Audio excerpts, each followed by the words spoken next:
Oke.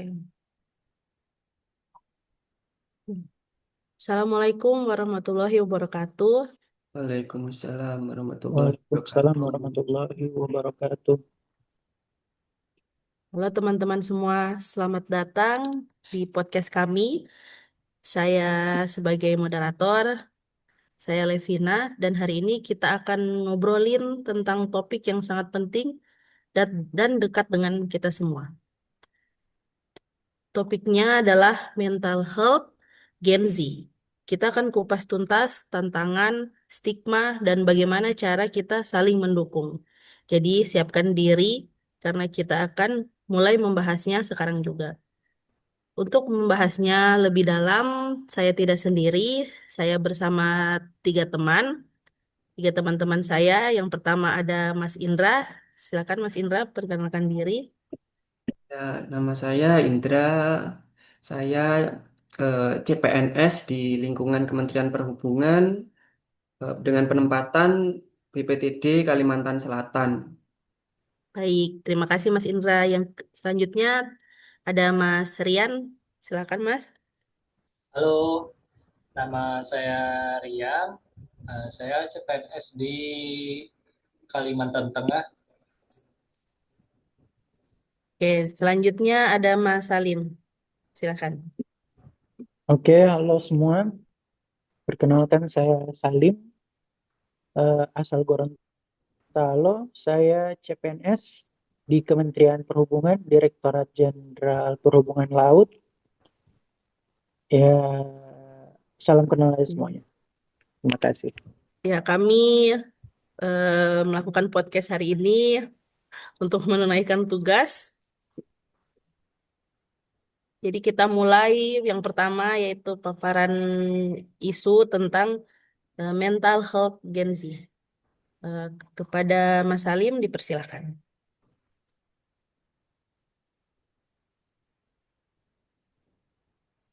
Oke, dong,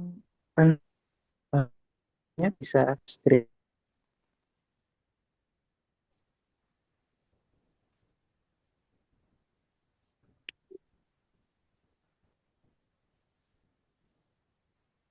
Oke, nanti dulu kalau anggota podcast kita ini ada yang Gen Z enggak? Kalau Kalivina boleh tahu kira-kira masuk Ya, golongan Gen Z atau udah? aku kelahiran 95 Kalau Mas. saya, oh 95 berarti belum ya? Belum masuk Gen Belum Z ya? milenial belum masih. masuk. Kalau Ya, Mas Indra sama Mas Rian udah masuk nggak? Kalau Udah saya masuk Gen milenial. Z? Saya 98. Nah, nah ini berarti Gen Z Mas Rian Oh, Gen Z. Gen Z ada ini. Gen Z berarti satu orang. Oke, sebagai informasi ya, menurut beberapa literatur ya Gen Z itu dari 97 sampai 2012 ya. Ya, Ya benar. padahal mungkin kalau kita lihat Gen Z itu kayak apa ya? Mungkin ada orang yang 95 tapi jiwa-jiwanya Gen Z. Atau ada mungkin yang 98 atau 2000 malah jiwa-jiwanya itu milenial kan? Ya, Tapi kita ambil aja apa namanya? Kita ambil aja patokan yang udah disepakati bersama ya di umum lah, di istilah umum. Jadi kita ambil patokan Gen Z itu dari 97 sampai 2012, oke? ya, Nah, sekarang karena kebetulan saya juga memperkenalkan diri saya juga. Mungkin saya yang paling tua ya di forum kita di podcast kita kali ini. Saya itu 94. oh, iya. Saya Saya 90 malah. Oh, Mas Indra lebih. ah Ya, sembilan oh puluh saya. alah, oke. Mau senior saya kira. Saya paling tua. Eh jadi eh kita bahas dulu ya tentang masalah mental health ya. Mental health itu kan ya kalau misalnya di bahasa kita ya kesehatan mental kali ya. Kesehatan mental Gen Z kalau sebenarnya ini sudah sering dibicarakan ya apalagi kalau kita sudah sering main sosmed kayak kelihatan kalau mental Gen Z itu sering jadi bahan-bahan konten, terutama Ya. tentang apa istilahnya ya, eh biasalah kalau Gen Z itu dibilang lembek lah, Gen Z itu dibilang dikit-dikit dibentak langsung ciut mentalnya. Padahal sebenarnya itu hanya bagian dari istilahnya bagaimana dia memberikan output dari apa yang ditekan ke dia, kayak gitu kan. Nah, coba bisa ke slide Oh, berikutnya, iya. Kak.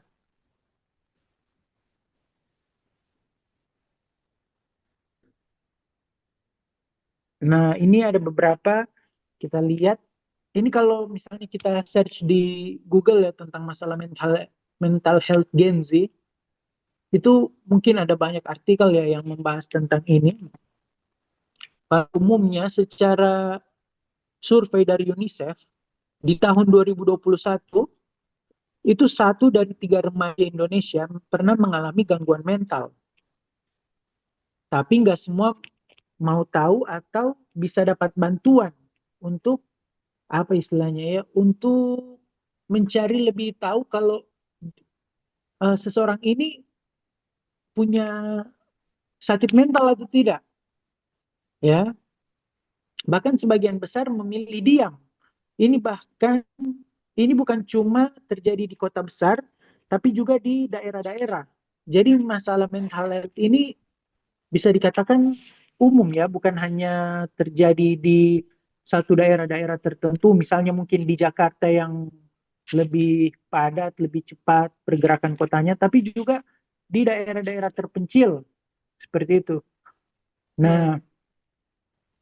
ini juga berpengaruh ke apa istilahnya, ke kehidupan sosial lah, terutama di bagaimana para generasi muda ini untuk melihat masa depannya kayak gitu.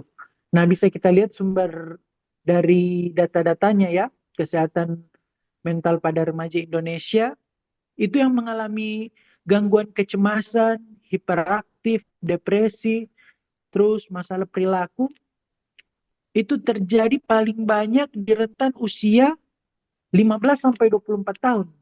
Ini Mas Rian 24 tahun ya? 27 kebetulan. Oh, sudah 27. Wah, kalau 27 masih kena mental kayaknya, aduh. Iya. Ya, kayak Sudah kurang tingkat stresnya, Mas, kalau udah Ya, lebih tua. iya. Kayaknya pikirannya kalau udah beda lagi bisa nih. lulus, kalau bisa lulus CPNS kayaknya itu dari mental udah kuat sekali tuh. Dari mulai dikasih tahu pemanggilan Maret, dimundur sampai bulan Juni ya. Padahal udah Iya, pada resign semua kan ya. Walaupun Itu agak stres baru juga sih itu sih.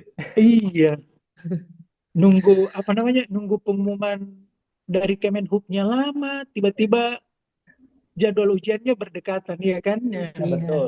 Dari masuk Kemenhub aja udah di tes mental. Ada lagi yang betul. tes mental, Mas. Nunggu gajian. Ah, itu. Aduh, itu Betul, mental betul. Itu sekali mental tuh. banget itu. Sudah dirapel. Jangan lupa potongan 20% ya, Mas ya. Iya, aduh. Ya gitulah, dari mendaftar kayaknya orang yang mulai memberanikan diri daftar CPNS itu kayaknya sudah mulai di situ latihan mental kayaknya ya. Dari mulai apa namanya, kalau kita kilas balik perjalanannya kita ya, dari Iya. mulai eh, apa namanya, Ini, belangko-belangko itu yang iya, Ya, kehabisan anu ya, administrasi, Mas, iya kan? administrasi. Dari administrasi nunggu itu pengumuman juga. nunggu pengumuman, terus apa namanya, War masih materai. kalau Iya, di sini war ada materai yang itu. iya iya dari materai kan tiba-tiba habis terus disuruh Nah, pakai itu. yang manual aja. Iya. Dari situ Sudah terlatih ya. iya. Nah, Oke. oke, kita ke Kita slide lanjut selanjutnya. lagi. Iya. Nah, ini alasan-alasan kenapa Gen Z itu lebih rentan ya untuk kena kesehatan mental.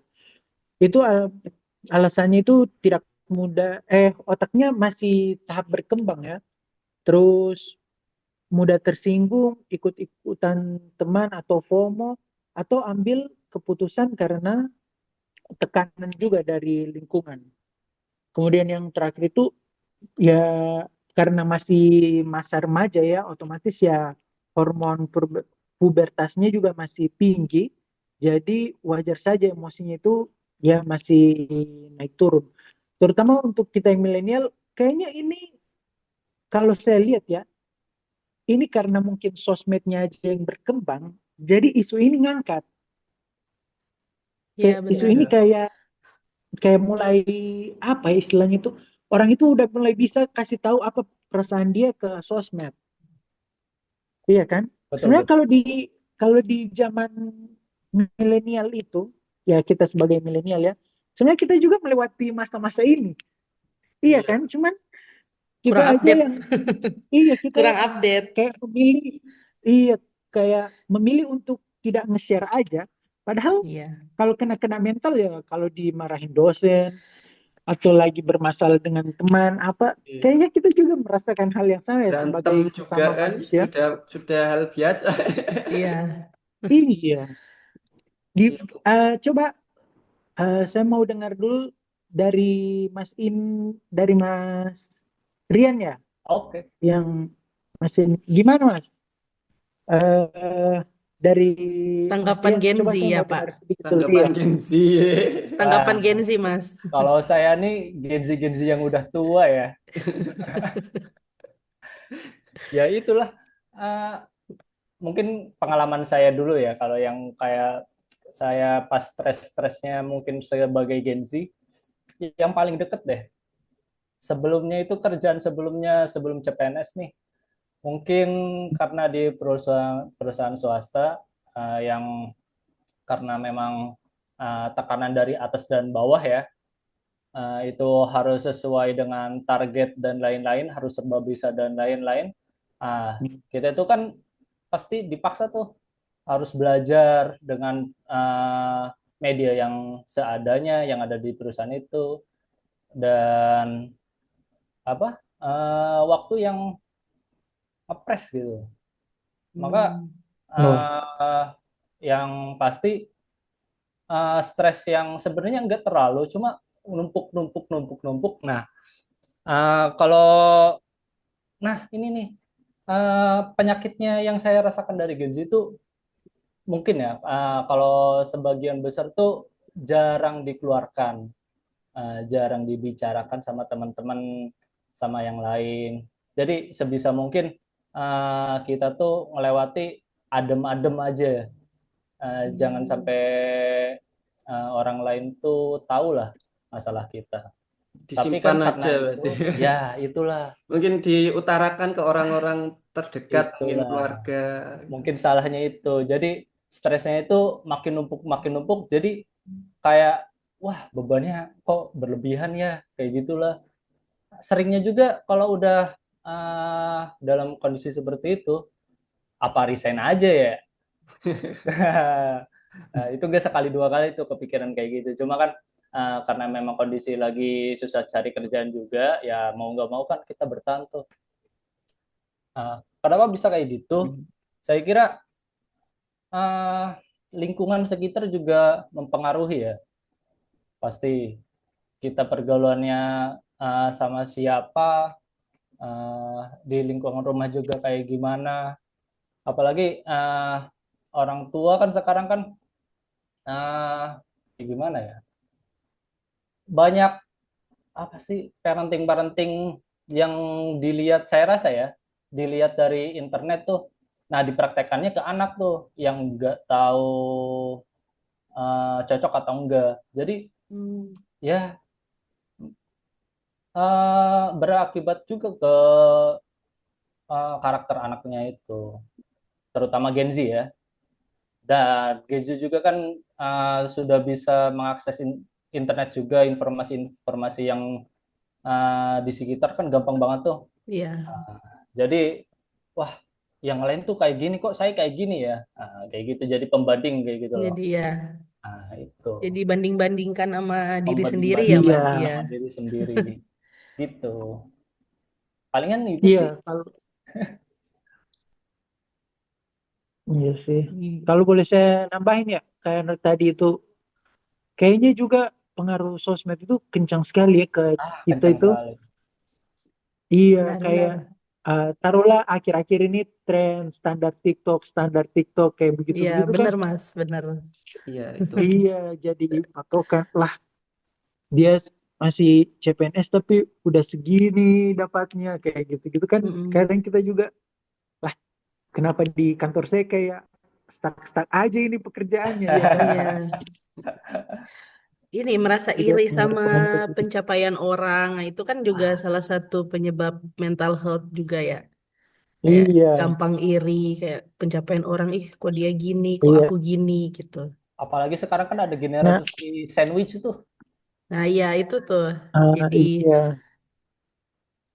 ya jadi itu isu juga paling berat ya. isu paling berat juga saat ini yang anak-anak yang jadi sandwich generation. Ya, memang Iya, sekarang juga sudah hidupnya di era yang serba cepat, serba online. Kemana-mana nggak pegang iya, HP itu kayaknya rasanya ada yang kurang. Iya, Lebih bener. baik, lebih baik nggak makan, lupa makan daripada nggak megang HP, lupa bawa Iya, HP. Tuh. benar. Iya, semua bener-bener, Mas. medsos-medsos itu sekarang sudah berkembangnya Tapi sangat itu pesat. kayaknya masuk mental health kayaknya ya, Yang mana tuh? Iya, Ketergantungan handphone. yang ketergantungan HP. iya Oh benar, iya. benar, Mas. Itu kayak kayak apa namanya? Kayak kalau istilahnya dulu itu kayak mati kutu atau kayak Ya bengong mati dikit gaya, buka nggak bisa sosmed. ngapa-ngapain. Iya, Kan. kayak mati Iya, gaya itu mati gaya. pura-pura scroll padahal dom Nggak scrolling aja ngapa-ngapain. kayak iya Buka menu begitu. gitu ya. Padahal nggak ngapa-ngapain. Cuma kayak semua orang kayak gitu juga deh. Iya Gabut sama. dikit, Iya ya. buka HP. Kalau Gitu. masalah nggak bawa HP itu semua generasi sama aja. Iya, itu juga. Seolah Iya. kayak Gen Z itu yang paling disoroti kayak mental kayak ketergantungan HP, mental. Padahal mungkin aja dari boomer, dari turunan-turunannya itu Ya, sebenarnya sama. Cuman kayak Tidak tersorot aja. perilaku yang perilaku yang dikeluarkan itu beda kan. Kalau boleh saya apa namanya kayak misalnya sekarang ini ya, coba lihat status-status orang tua kan kayak gitu-gitu juga kan. Iya, Pagi-pagi status-status kayak di kita kayak lihatnya alay banget ini orang. alay. Iya, Padahal bisa jadi kita melewati fase itu ya, Mas. iya, Pernah alay pada masanya. iya, kayaknya ya. kayak ya begitulah. Sekarang lebih memilih menahan. Apa-apa nggak usah disebar. Tapi yang aneh sekarang itu yang Nah, curhat-curhat tentang apa kegagalan di TikTok justru dapat traffic yang banyak itu. Iya, Ya itu ini juga yang yang jadi bikin anu kan. semakin banyak orang apa mengutarakan kesedihannya karena trafficnya banyak kayak Iya, minta perhatian ya. Kayak seneng mungkin ya kurang tahu Mungkin juga. iya, kayak ada yang banyak relate-relate gitu loh, Mas. nge-share Ya aibnya relate langsung itu. naik. Sosokan relate gitu. Mm-mm. Relate ya. benar-benar. Ya sebenarnya kalau kehidupan Itu di medsos itu juga nggak usah terlalu kita membandingkan kehidupan kita di medsos ya biarkan mungkin ya sekedar tahu aja. Kalau sekarang kan jangan semua-semua dibandingkan. Kalau sekarang kayak banyak flexing gitu di medsos, wah masih muda Mm-mm. umur 21 udah punya mobil, rumah, usaha yang sukses, Iya, gaya iya. hidup mewah. Tapi kayak gitu kan kadang cuma apa ya, cuma flexing kadang untuk pura-pura jadi pengusaha sukses, jualan, gaya hidup mewah. Padahal ya, cuma kadang ya banyak juga penipuan dari situ apa kayak investasi ayo yang mau betul, Iya, investasi betul. di sini wah itu investasi bodong. ya investasi bodong itu. Iya, kayaknya sekarang itu ngetrennya flexing-flexing begitu kan. Iya, influencer Kayak itu kalau nggak flex itu kayak iya, Karena Misalnya kayaknya Ya, kayak traffic gitu. yang kayak viewersnya banyak juga saat ini flexing kayak gitu Mas, yang kayak dia pamer punya mobil, Iya, punya apa segala macam, yang banyak ditonton sama orang. iya. Itu iya. kalau di Cina itu nggak boleh flexing gitu. Di apa gitu Hmm, ada tindakan dari pemerintahnya kalau ketahuan flexing gitu di Cina itu. Hmm, Iya, oke. udah. Jadi paparan dari Kalau di Mas sini Halim, malah kalau nggak flex, hmm, ya saya kembalikan Kep- ke moderator. ya. Gimana, Mbak? Baik, jadi terima kasih Mas Halim untuk pemaparan isu yang sangat relate ya sama keadaan saat ini. Selanjutnya ada tanggapan dari Mas Indra? ya, mungkin saya mau menanggapi dari pemaparan isu dari Mas Salim. Memang sekarang kita Iya. hidup di area yang zaman yang serba cepat, modern, semua semua online. Kita sekolah, kuliah, kerja, semua online. Mencari tugas pun itu kadang butuh bantuan AI yang dulu kita kesulitan mengerjakan tugas, sekarang lebih mudah. Ya Benar. sekarang itu juga eh, ya intinya kita harus sadar diri lah kalau kita sebagai hidup di dunia nyata tidak usah membanding-bandingkan dengan kehidupan orang lain. Ya intinya itu terutama yang di sosmed mungkin yang sudah sukses. Oh ini kok sudah sukses kok aku belum. Ya sudahlah memang kita memang perlu berusaha tapi ya tentunya kita harus realistis. Kadang kayak gitu ya banyak memang flexing itu yang bohong atau hanya membentuk image Ya. sukses gitu. Jadi Iya, intinya kayak jalanin aja ya Mas, nggak usah iya, kayak ya kita kita banding-bandingin. harus bersyukur lah Iya, dengan mencapai ya bersyukur dengan apa? banyak-banyakin syukur gitu. Oke. Iya, Selanjutnya untuk solusi dan rekomendasi dari Mas Rian, dipersilakan Mas. Ya mungkin ya. Eh, karena ini memang masalah yang nyata. Pasti solusinya kita pikirkan juga ya. Kayak kayak tadi nih, kita harus buka ruang bicara. Jangan terlalu banyak dipendam. Harus dibiasakan untuk saling terbuka. Kalau ada teman yang curhat, jangan langsung dihakimi gitu loh. Kadang mereka juga kan pernah apa butuh didengar juga kan. Selain itu Iya, ada edukasi mental sejak dini. Jadi dibiasakan juga belajar dari kecil itu. Dari sekolah, kampus, itu bisa rutin mengadakan seminar atau workshop soal kesehatan mental tuh. Bukan cuma fokus ke nilai ya. Ada lagi kayak akses layanan konseling. Layanan psikologi itu harus gampang kita jangkau.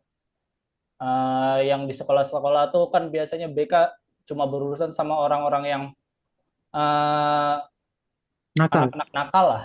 Uh, nah Iya. itu juga bisa tuh buka konseling, dimanfaatkan juga buat kayak contoh sederhana aja kayak kita punya masalah buat tempat curhat atau buka tempat solusi, teman ngobrol gitu loh. Nah, yang penting juga nih kita stop uh, stigma, stop berspekulasi yang buruk. Cari bantuan profesional itu bukan kelemahan sebenarnya. Justru itu hmm, tanda kamu peduli sama diri sendiri. Kita iya, cari, kalau kita punya uang ya, mungkin kita bisa cari psikolog nih. Kita cari tahu apa yang salah di diri kita. Apa iya. solusinya kayak gitu. Intinya tuh banyakin ngobrol aja sebenarnya. Healing Mas, banyak healing. Betul. Nah, ini paling benar tuh. mungkin saya bisa menambahkan kalau Ya, kalau kita sebagai sudah berkeluarga, misal ada ayah, ibu atau yang intinya keluarga kita harus aware. Misal lihat anak kok tiap harinya ini ceria, terus kok tiba-tiba murung, kenapa? Ya itu pentingnya kita harus aware. Jadi peran iya, keluarga itu sangat besar. Bukan benar-benar. misal anaknya sudah cerita ada masalah ini, ya kita tidak boleh menghakimi. Betul kata Mas Rian tadi, tidak boleh menghakimi, tidak boleh membuat Hmm. stigma. Kamu kurang bersyukur, kurang ibadah. Ya, Nah, benar. itu ya Ya, kita hanya bisa support lah, jangan menyalahkan yang cerita nanti justru nggak mau cerita lagi kalau Iya, marah-marahi. banget ini saya. Iya, anak jadi nggak terbuka ya, Mas, nggak kalau terbuka, tambah sedih, tambah kasihan. iya. Ya, mm-mm. Oke. Sudah ada tanggapan lagi dari Mas Ali mungkin, Mas Rian? Dan Sudah ya? cukup ya. Oke. Waktu nggak terasa ya, kita udah di penghujung acara podcast pada hari ini. Terima kasih untuk pemapar Mas Salim, Mas Indra, dan Hmm. Mas Rian. Sudah sama-sama ngobrol dalam podcast hari ini. Terima kasih banyak sudah mendengarkan teman-teman. Sampai jumpa di lain waktu. Saya ya. tutup ya. Assalamualaikum warahmatullahi wabarakatuh. Waalaikumsalam. Waalaikumsalam Waalaikumsalam warahmatullahi warahmatullahi wabarakatuh. wabarakatuh. Makasih Kak Terima Levina. kasih Ya, Kak Terima kasih terima Levina. kasih, semua Mas. teman-teman. Terima kasih Terima kasih Mas semua. Indra.